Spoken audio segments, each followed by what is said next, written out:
Should I have a coaster brake or freewheel on my kid's bike?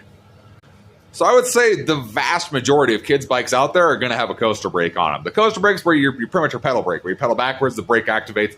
That's kind of the basic way where kids' bikes are meant to be. And I think I've heard that, it's kind of in the law. They have to have that kind of brake on there under a certain wheel size or something like that. So most are going to have that coaster brake on there. Now, there are some that are going to be used to just hand brakes. That's kind of like my daughter. She had a hand brake on her balance bike. And so she's just been used to stopping with her hand brake.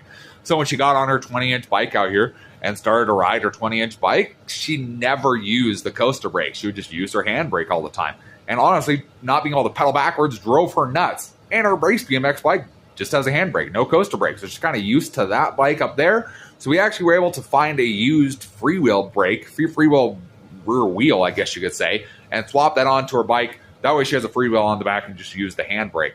She likes that. I would say most kids probably going to like the coaster brake. That's kind of the fun thing. You get a skid, which is kind of the fun thing for kids. You get a skid and blow through tires. But freewheel works perfectly fine on a kid's bike. They just kind of get used to it. They have to get used to using their hands and hands brakes.